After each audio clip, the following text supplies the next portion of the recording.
posible hacerlo, implementarlo y crear ese grupo de amigos a ese nivel de la presidencia y hacer que funcione, tener una voz visible sobre lo que está pasando en Venezuela. Señor ministro, todos los nombres de los países que sí votaron a favor y para el interés del tiempo no los mencioné todos, porque deberían ser aplaudidos, pero sí creo que es importante nombrarlos, nombrar a aquellos que en esencia votaron para permitir una... Así es como miro esta votación, si usted se abstuvo o votó no frente a una violación de la Carta Democrática de la OEA, que usted es parte y signatario. En esencia está permitiendo esto. Tengo muchas preguntas, pero voy a cesar por mis colegas. ¿Cree usted? Bueno, yo observo todos los países del Caribe, que de hecho Petrocaribe y su influencia ha influenciado parte de los patrones de voto sin especificar algún país. Sí, hay algo que hace que este caso sea bastante particular. Y es que nosotros estamos lidiando con un gran país que ha caído en una dictadura. Eso es algo que la organización no hizo usualmente. Usualmente, lo que la organización en general, la organización internacional, bueno, son países pequeños, son con poblaciones pequeñas que tuvieron un golpe significativo, el golpe de Estado, y luego la acción llegó. Cuando hemos visto este proceso de Venezuela, vimos que este tipo de problemas han sucedido en el pasado, es decir, yo puedo votar, por ejemplo, bueno, puedo traer a colación el caso de la misión que observaba las elecciones en las que Fujimori hizo su fraude. Y ese Consejo Permanente, aquellos días, no se aprobó el reporte de la misión y se apoyó a Fujimori. Los países que estaban sentados ahí apoyaron a Fujimori en ese caso. Entonces no es el primer caso que sucede. Es difícil reunir los votos de países que simplemente no quieren votar en contra de sus intereses nacionales o de sus intereses políticos. Entonces tenemos que seguir trabajando. Los principios están ahí, los valores están ahí. Y puede que seamos capaces de seguir convenciendo a las personas y de seguir convenciendo a los países. Hemos convencido buena parte de la opinión pública. Hemos sacado la impunidad del gobierno y seguimos presionando. Si vemos el proceso desde el 31 de mayo, cuando presenté mi primer reporte, hasta ahora. Cuando presenté mi primer reporte, estaba prácticamente solo, hablando de prisioneros políticos en Venezuela, hablando de las necesidades de implementar el referendo, que era la solución institucional en el país. Y por supuesto, dejar de quitarle los poderes a la Asamblea Nacional. Si me ven a mí ahí y ahora que tenemos 20 votos en Cancún, hemos mejorado mucho. Y yo creo que si me preguntan que si apoyo las decisiones del país que pasaron por el proceso de una reunión de consulta de ministros y de cancilleres, pero las reglas de estas reuniones establecen que la decisión debe ser aprobada por 2/3 de los miembros, de los Estados miembros. Si hubiéramos atravesado la aplicación de la Carta Democrática, solamente hubiéramos necesitado una mayoría simple, y ese creo que fue el problema, más el procedimiento que el número de votos. Gracias. Y bueno, los miembros han hablado, también se habla de los 20 países que entrarán en el registro, de los 20 países que votaron a favor. Quiero que quede en el registro que esos 20 países representan a 1.000 millones de personas y un 90% de la población de los Estados miembros está representada en esos 20 países. Con el permiso del senador de Virginia, quiero poner esto en el registro. Voy a hablar de esos 3 reportes que usted presentó a secretario general sobre la situación en Venezuela. Quiero que esto entre al registro como parte de la declaración. Los primeros 2 reportes hablan de la deterioración de la situación humanitaria, así como la completa alteración de las instituciones y el régimen democrático. También se presenta una serie de recomendaciones que ofrecen guía para la comunidad internacional. El tercer reporte fue dado a conocer y se detalla la represión violenta y sistemática que hace blanco en civiles desarmados, y también le pido que esté reconocida la resolución 1078 y que entre el registro de esta sesión. Y esto es interesante, un reporte de la Oficina del Fiscal General de la República Bolivariana de Venezuela.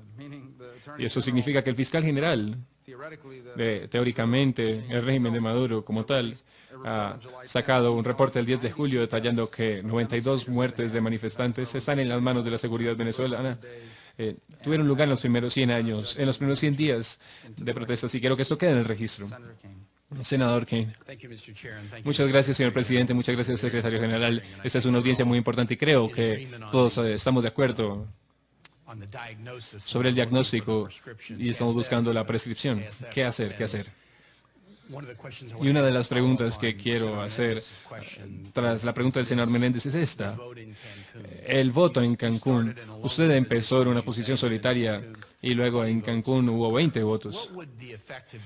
¿Cuál hubiera sido el efecto, según su estimación, si el voto hubiera seguido tras el referendo? 72 millones de venezolanos llegaron al referendo rechazando el prospecto de una reescritura dramática de la Constitución. ¿Cree que hubiera habido abstenciones o no votos, o votos de no, en este caso habiendo habido una gran voluntad de los votantes venezolanos? ¿Hubiera cambiado esto la situación? Tengo la curiosidad. No es muy fácil especular sobre los votos en las organizaciones internacionales. Eso hubiera dependido de la circunstancia, hubiera dependido mucho de las palabras que usamos para las resoluciones que aplicamos.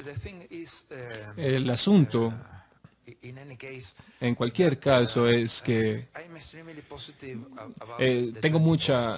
soy muy positivo sobre este resultado, sobre los 20 votos y lo mucho que los cancilleres estaban conscientes sobre esta asamblea en Cancún. Creo que son acciones bastante positivas que tuvieron lugar en Cancún y no fue para nada un fracaso.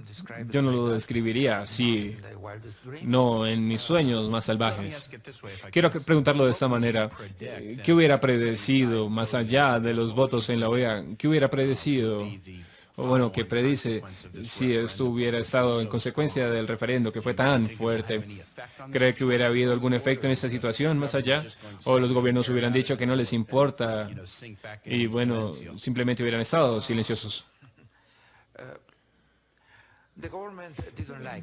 Al gobierno no le gustó y nunca, pero muestra algo muy positivo,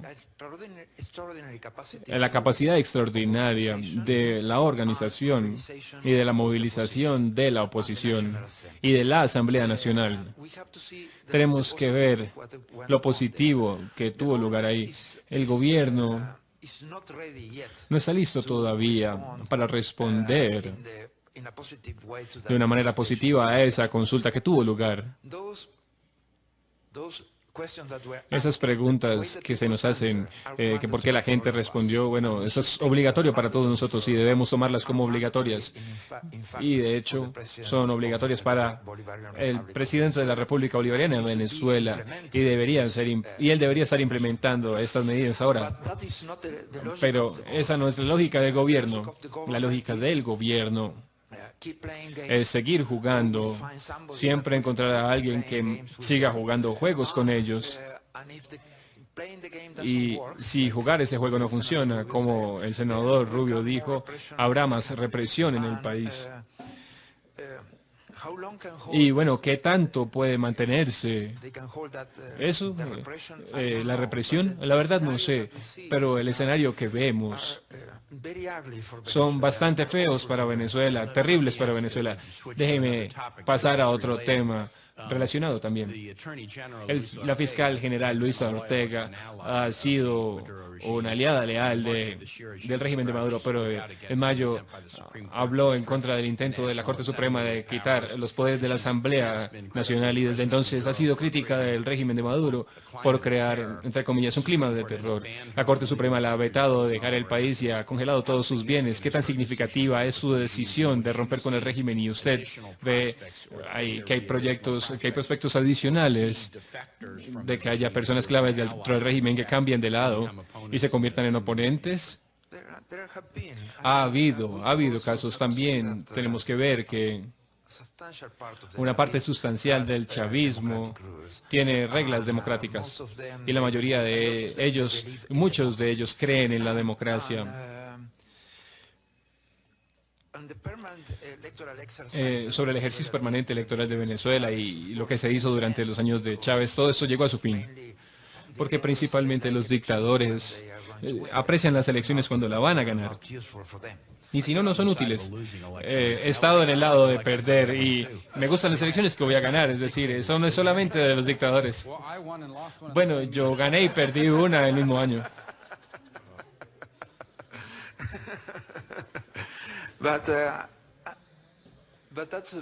Eso es algo muy bueno, la verdad.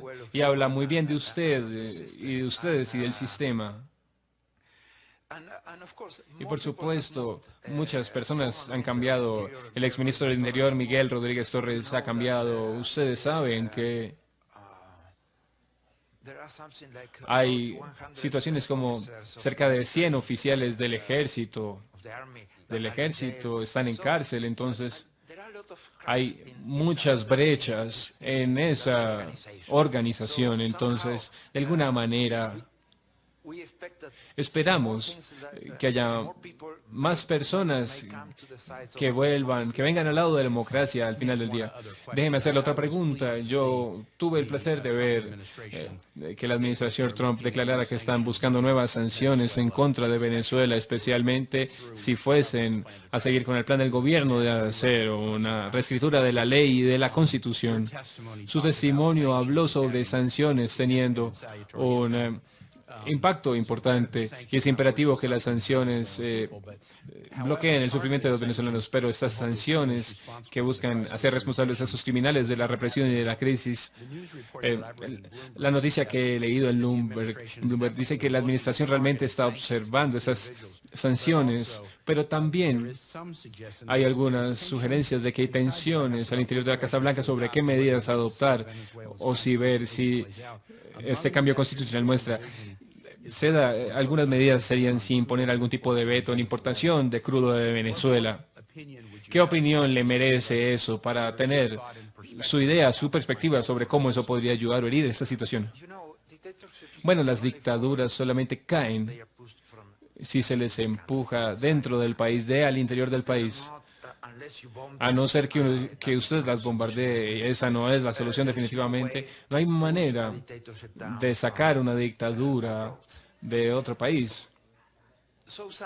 Entonces las sanciones podrían funcionar o podrían no funcionar, depende de la presión interna en el país. Por ejemplo, hay sanciones que han funcionado, aquellas en contra del apartheid en Sudáfrica funcionaron y al final hubo democracia en Sudáfrica, o hay democracia. Pero todo el país estaba comprometido a tener la democracia y a tener un hombre, un voto. Hay casos donde las sanciones no han funcionado, simplemente porque la presión interna no fue suficiente para acabar con la dictadura, como digamos el caso cubano. Entonces, al fin del día, la medida más dramática que puede ser tomada son las sanciones, pero esas sanciones deben ser el respaldo del pueblo para restaurar la democracia, pero depende del pueblo del país y dependerá de los venezolanos y de su lucha ser capaces de lograr esa solución. Yo creo que las sanciones deben ser en apoyo al pueblo venezolano. Yo creo que las sanciones deben venir y y debe haber presión económica sobre el régimen y la dictadura de Maduro. Muchas gracias.